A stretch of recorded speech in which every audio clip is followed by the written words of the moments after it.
ഇതുപോലെ site mix ചെയ്യുന്ന സമയത്ത് ഓരോ ലേബറും ഒരു കറക്റ്റ് അളവില്ലാതെ അവരുടെ ഇഷ്ടത്തിനനുസരിച്ചിട്ടാണ് സാൻഡ് സിമെന്റും എടുത്ത് മിക്സ് ചെയ്ത് അപ്ലൈ ചെയ്യുന്നത്. കറക്റ്റ് ക്വാണ്ടിറ്റി ഇല്ലാതെ വോളിമെട്രിക്കലി നമ്മൾ റോ മെറ്റീരിയൽസ് എടുത്ത് മിക്സ് ചെയ്ത് അപ്ലൈ ചെയ്യുന്ന സമയത്ത് പ്ലാസ്റ്ററിംഗിൽ പല ഡിഫക്ട്സ് ഉണ്ടാവാനുള്ള ചാൻസസ് ഉണ്ട്. ക്രാക്സ് പോലുള്ള മെയിൻ ഡിഫക്റ്റ് ഇതുപോലുള്ള ഇംപ്രോപ്പർ മിക്സിങ്ങിന്റെയും പുവർ ആയിട്ടുള്ള അദഷന്റെയും റിസൾട്ട് ആണ്. പ്ലാസ്റ്റർ മിക്സിന്റെ കൺസിസ്റ്റൻസി മെയിൻറ്റെയിൻ ചെയ്യണമെന്നുണ്ടെങ്കിൽ ഈ ഒരു വേയ്മെന്റ് സിസ്റ്റം ആക്ച്വലി നമുക്ക് ഫോളോ ചെയ്യേണ്ടതായിട്ടുണ്ട്. പക്ഷേ സൈറ്റിൽ ഓരോ പ്രാവശ്യം നമ്മൾ മിക്സ് ചെയ്യുന്ന സമയത്തും ഓരോ റോ മെറ്റീരിയലും ഇതുപോലെ വെയ് ചെയ്തെടുക്കുക എന്നുള്ളത് പ്രാക്ടിക്കലി പോസിബിൾ ആയിട്ടുള്ള കാര്യമല്ല. ഇങ്ങനെയുള്ള ഒരു സിറ്റുവേഷനിലാണ് ആക്ച്വലി റെഡിമിക്സ് പ്ലാസ്റ്ററിന്റെ റെലവൻസ് നമുക്ക് മനസ്സിലാക്കാൻ വേണ്ടി പറ്റുന്നത്.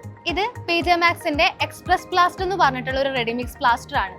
യൂസ് ചെയ്യാൻ വളരെ എളുപ്പത്തിലുള്ള ഒരു പ്രൊഡക്റ്റ് ആണ്. റെഡിമിക്സ് ആയതുകൊണ്ട് തന്നെ സാൻഡ് സിമെന്റ് അഡിറ്റീവ്സ് ഒക്കെ ഓൾറെഡി പ്രീമിക്സ്ഡ് ആയിരിക്കും. അതുകൊണ്ട് തന്നെ അതിൽ പറഞ്ഞ വെള്ളത്തിന്റെ കണ്ടന്റ് മാത്രം കൊടുത്ത് മിക്സ് ചെയ്ത് ഡയറക്റ്റ് അപ്ലൈ ചെയ്യാൻ വേണ്ടി പറ്റും. ആവശ്യമായ റോ മെറ്റീരിയൽസ് കൃത്യമായ അളവിൽ ഫാക്ടറിക്കകത്ത് വെച്ച് ഓട്ടോമാറ്റിക്കലി മിക്സ് ചെയ്യുന്നു. അതുകൊണ്ട് തന്നെ മിക്സിംഗിൽ ഹ്യൂമൻ എറേഴ്സ് ഉണ്ടാവാനുള്ള ചാൻസസ് തീരെയില്ല. അതുപോലെ നമ്മൾ നേരത്തെ ഓൾറെഡി പറഞ്ഞിട്ടുള്ള ക്രാക്സ് പോലുള്ള പ്ലാസ്റ്ററിംഗ് ഡിഫക്ട്സ് ഒരു വലിയ പരിധി വരെ നമുക്ക് ഇതിൽ കുറയ്ക്കാനും സാധിക്കും.